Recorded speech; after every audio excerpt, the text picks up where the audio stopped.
Ezu, Eza, Ejo, Emefa, hey.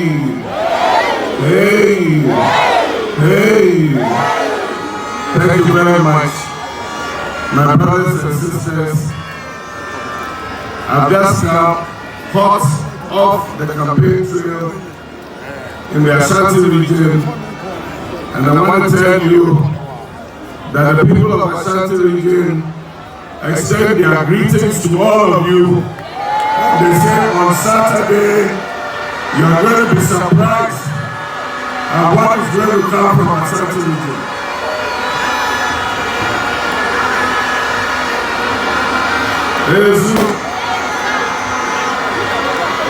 My brothers and sisters, my beloved Ghanaians, the time is now.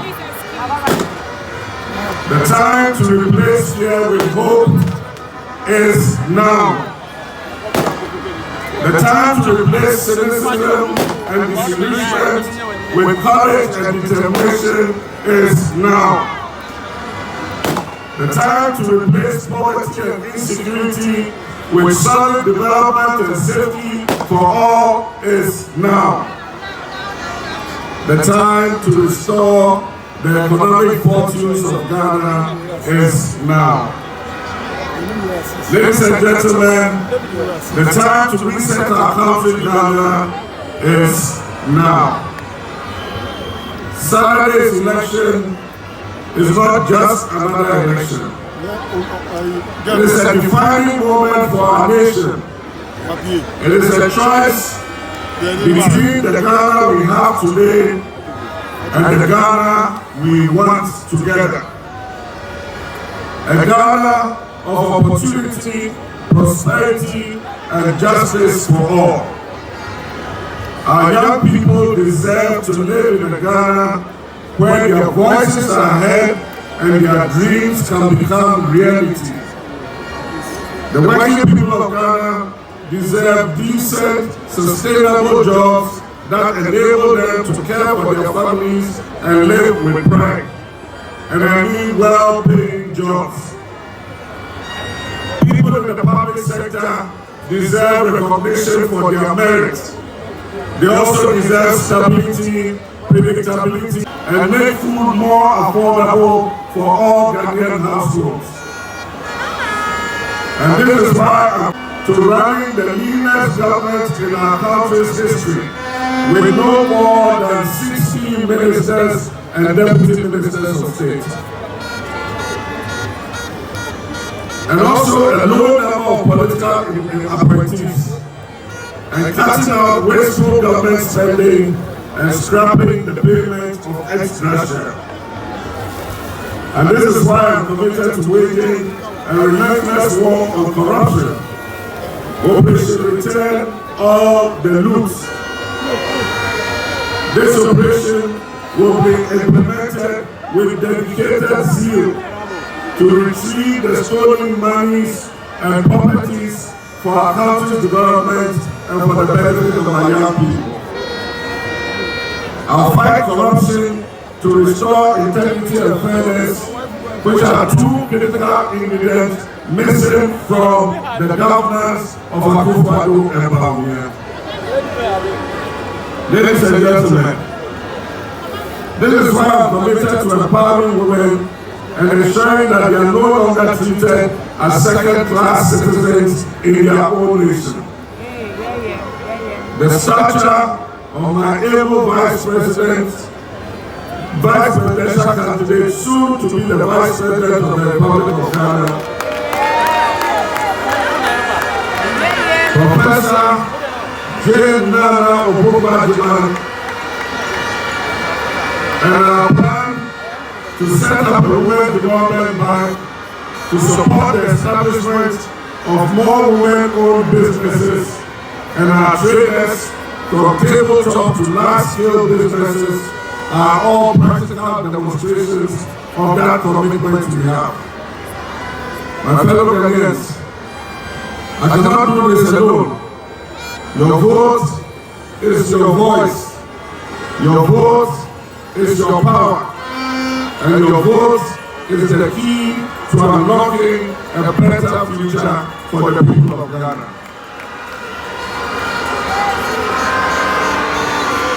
Ladies and gentlemen, I urge you to take action on Saturdays.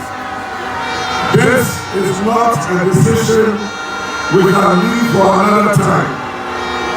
It is not a decision we can leave for another election or another generation. This is our moment, and the time is now to bring about the change we need in order to reset Ghana. We need to reset our democracy, to reset our governance, to reset our economy, to reset our finances, reset our agriculture, reset our infrastructure, environment, reset our health and education sectors, and everything else that we hold here as Ghanaians. The vision to build the Ghana we want is a collective responsibility. And so let us vote on Saturday to reject despair and to choose hope. Let us vote to reject impunity and choose respect. Let us choose hard-working and trustworthy leadership. My comrades, Ghanaians are going to hold us to a higher standard than they have held the MPP. And I want to remind you once again that there is no use fighting for political power if we will come and commit the same atrocities that we have inflicted on the people of Ghana these last 8 years. My brothers and sisters, Ghanaians are going to put their trust in us on December 7th, but we must prove ourselves worthy of that trust. The change we are all looking for starts with you, and I promise you that we will work together to be able to put our country back on its feet. December 7th is just 2 days away, and I encourage all of you to vote for John Mahama, and I'll make you all proud of the Ghana that we are going to build together.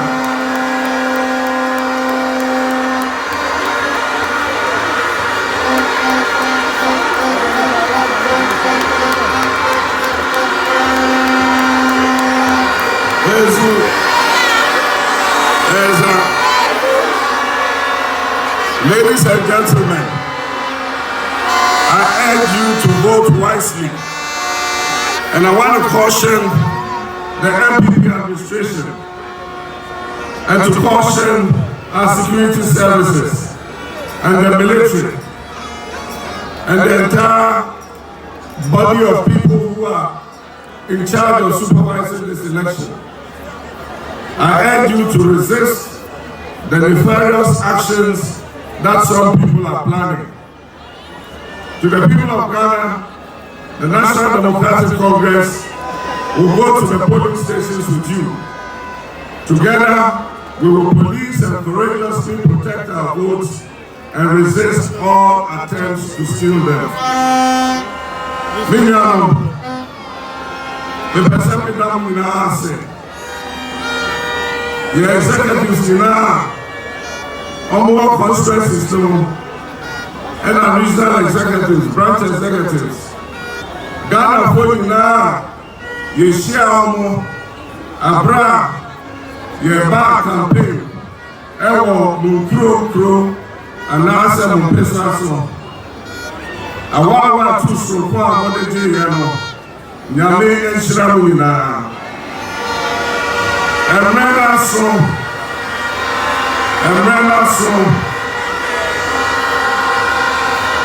say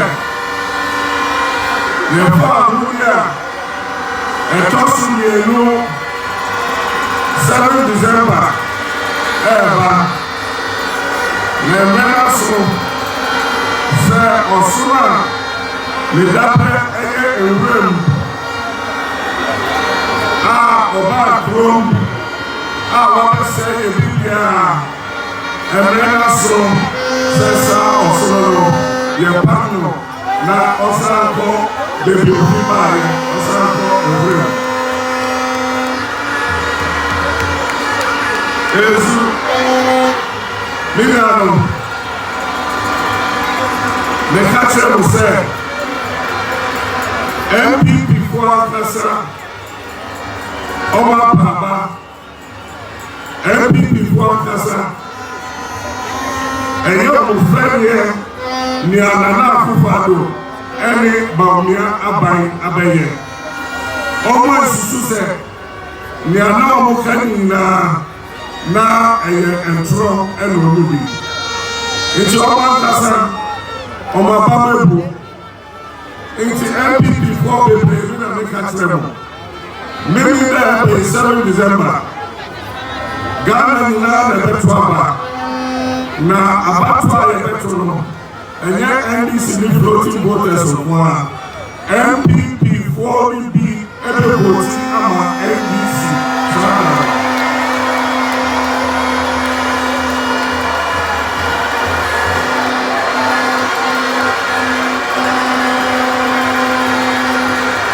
If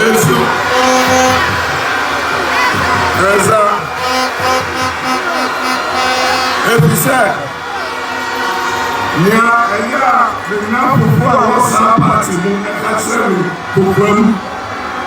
and they say, President Mama,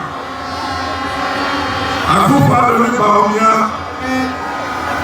and my government, and who your party movie.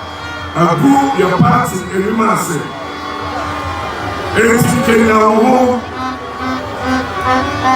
na ko obudin na ma your party no echo opposition every say your person your opposition na ni pakakra o ma ji your party apostle your junior party every on sem ni esi your party video and some you have pray about you. Ezra,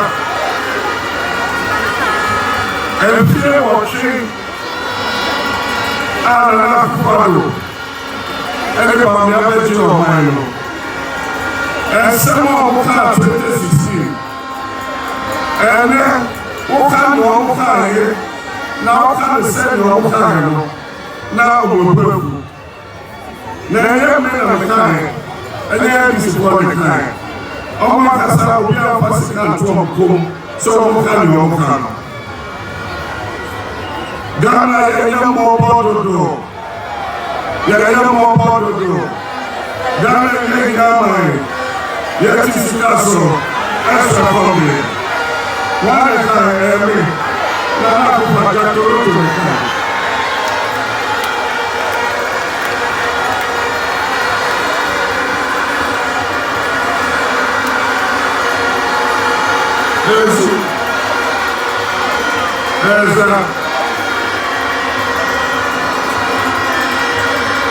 Teachers are suffering, nurses are suffering, and farmers are suffering, policemen are suffering, doctors are suffering, and everybody is suffering.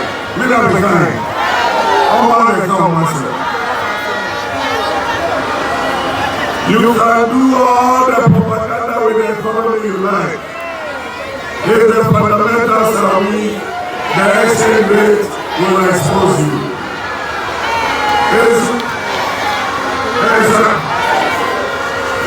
Some na omudi omani soda. It's not what they say a young almost just saying that you poor man airport and Noma airport. Now, almost the same. Never the concentrate from the catch on. They say, hey, Moja said, yeah, Noma, Moody president now. It's my way say, hey, easy, I'll be able to marry. Now, Namicha, Oyewa Amamade, if we say 2016, Obeka said, you call about what you need to go. Now, Yame Empire. And so many people share our opportunity to share on Sa. And then, 77 or 12 days. No better than one. Bibia and the count. Manati Galahina, Bibia Becobia. I mean, now, almost say, now we are buying Bibia Mutano and Juanaka. Now we see school day, Bibia Mutano and Juanaka. Now we are Kanya, Bibia Mutano and Juanaka. Now we are sure Bibia Mutano and Juanaka.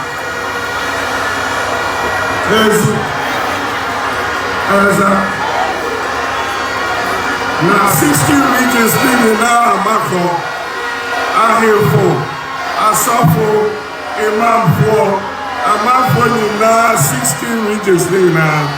Obia Jel to Musa, Abatwa Yebetui, Nyamia Daumanti, Yesu Daumanti, Inshallah, NBC baby Kumi, Mimi.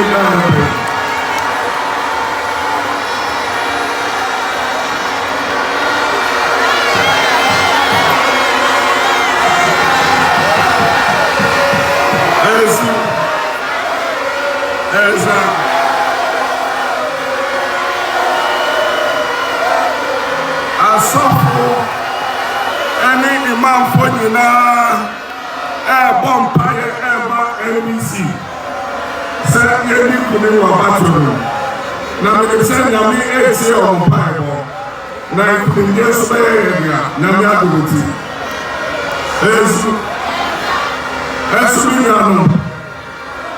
baby the drama for Obiase. Mama Ebetuama. Boy, Yaman woman. Now the American when they say Abaye na Betuno, Yena and the woman. It's the Yamako Catcher Ghana. Say what to Abba now 2 years. So we will be here, what they are not to so we will be out there for now for 5 Sambra.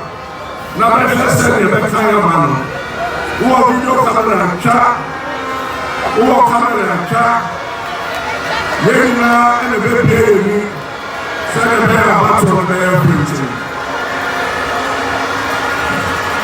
Yes. Moi, il me sait, mon partenaire, about to know. I am party leaders, branch executives, ward coordinators, Musika Edichamo, Yade regions, Ethiopia, Ebenania, Ethiopia, and Edumade, Celebrate your level about to know. I feel like you're not. You're trouble, you're not. Compensate. You're not results. Now, Madame Jimesa, Rebecca said, I wish to declare the winner of the 2024 presidential election and is the candidate of the ANC, His Excellency John Dramani Mahama.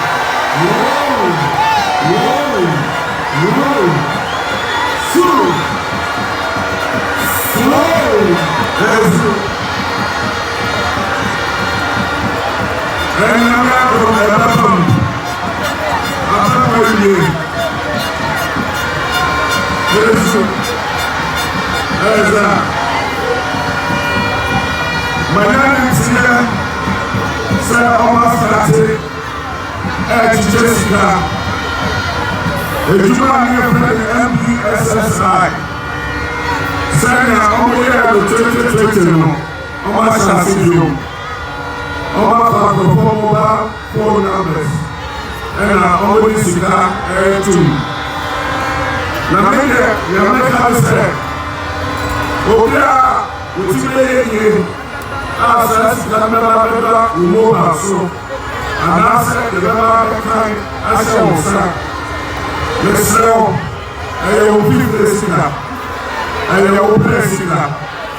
Sasi kano je na yadari na bi aso kotoba ka efe wakira ohia acho ka ahochira onemu ka ejuma onye biye ka yesika sema ase na kotoba papa ema NDC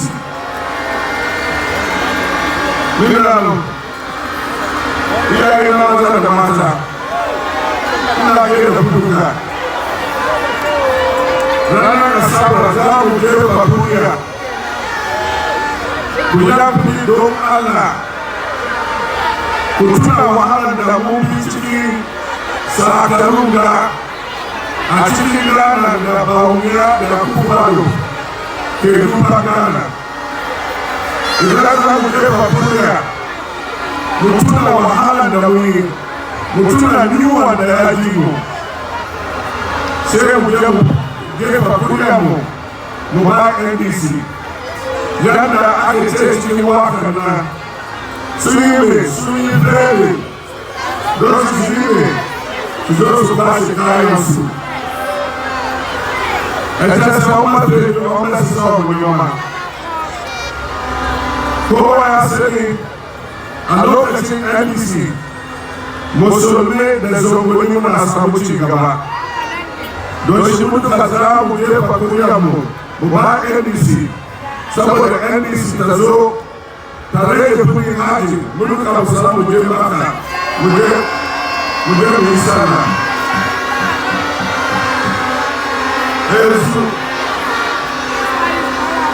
yau idan za ka haji kudin da ana karban ya zama $4,550 NDC ya zo za mu naka $1,000 mu yari mu yi shi $3,500 yadda da ike lokacin NDC.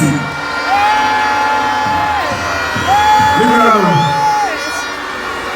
ẹnẹ sẹkẹrẹmọlì kásọ̀ ọkọ̀ mẹ́ta, ọmọ jìnnà sika $4,500, ayé bẹ́ẹ̀ $75,000.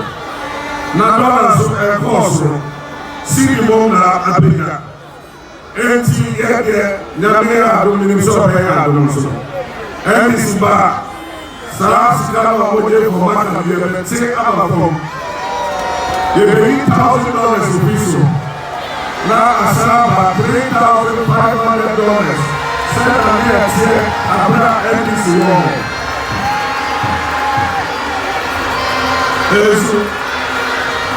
eza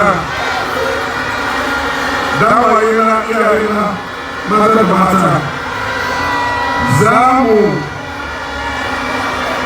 mu kara muku holiday guda a kan iyo fitin holiday guda saboda wasu na kwace su yi tsala yau sai wasu su yi tsala gobe amma holiday na guda da dare don shi za mu kara guda saboda an sana yau a samu ranar hutawa an sana gobe a samu ranar hutawa yanzu inda nuna nuna ya fe wadda ake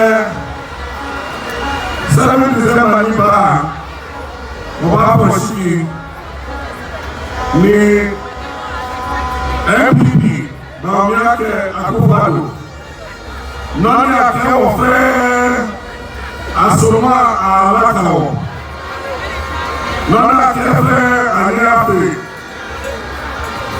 ni agbẹ̀rẹ̀ òpẹ́ kàlọ̀ mẹ́fẹ́ wọ́n bí ọmọ yẹwọ̀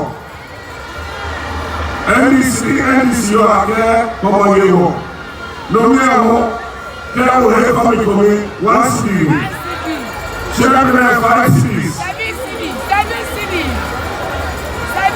ní námọ̀ wọ́n fẹ́ wọ́n dákẹ́ ọmọ ní àkẹ́ èèwọ̀ mẹ́nẹ́ ni ọmọ ìwọ̀ wà àdẹ́tẹ̀ ìwọ̀ wà pọ̀ sí tó ní NDC abásáàmà ní wọ́n tẹ́lẹ̀ kánà kẹ́mẹ́ back on his feet. Madam Winase. Now, your farm would and possibly you and heaven. About your petty, that's your battle and your battle. And then, that's the Shelly boy. I declare now. Abraham National Service, the two say, now only give Yaka and we yes, Kano. Yamapiana, I am National Service officers, 110, Yamapi, every woman. A people that don't put that course. I just said now, I said no course. And then because here, yes, you're full and see, I know. I'm going to National Service for Mujoka 6 months allowances. And so, what might you be able to assign in the room? Bosumia says, Bosumia, yes, only 28 million Ghana cedis. Bosumia, I think. Now we say Ghana was 7 passing. Now we find with Lucia and the young person. The airport is here. Airport now is here. $250 million.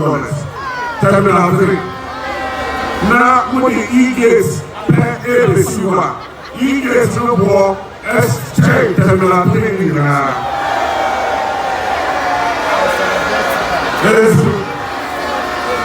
Now, when you are the Russia, I put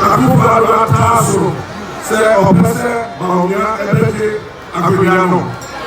If we say, or Pese, or Becata, Neto, say that they are only us to be no more to be Sika.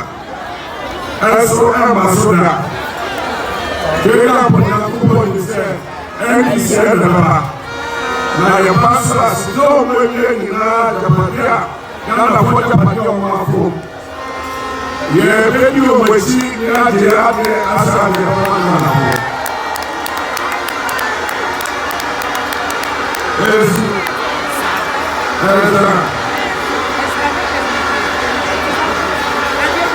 Ora Paulo say we are moving from taxation to production. You are officers not the 20 air camel, not the 20 air camel.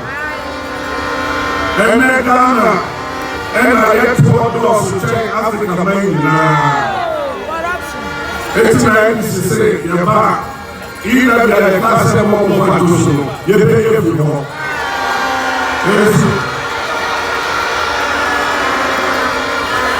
And I'm going to tell you, mon petit taxe, je vais y venir. Et les sous, quand on est je vais y venir. Et ça, la relation, la ministère est là, mon Dieu. Et le média, à partir de là, on peut se oublier. Et ici, il y a des métiers. Na we present ici et vous savez, et il y a des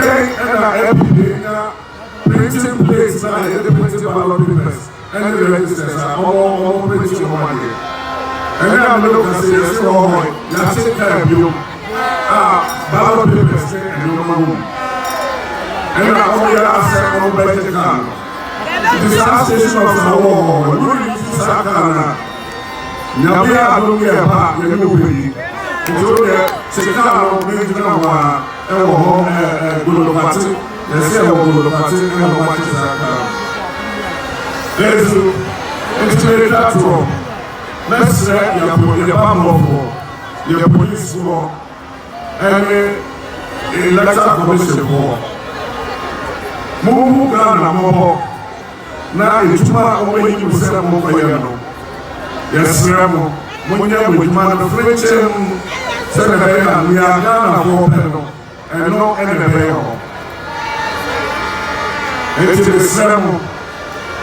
On va faire battre au sol. almost every year with me. Maybe now, therefore, we are in the next year. Member said, oh, number 8, because about to that, you're sure not to be also. And to the other, you are in the now, which you now you book the routine, now what they are bought 8 years, now only a team, now people. When you book the routine, now people. Now, what they are to my word now, and not teaching, now they are powerful to continue. Send a better include, and someone says so that and yes, sir, say, if now walk out or so, now for team baby for and the Wabana say, and to powerful to continue, and someone saw that no now we are going to. 87 December, now MP before me. Now, I'm going to say, I'm going to say, if you better to Saturday, if you better to Saturday. Saturday and Saturday for the year. It's a crime, it's a criminal offense. Now, I'm say I'm a party also with your own. But criminal offense in the expiry date. NBC bar, now be in this Saturday for 4 years. The better one.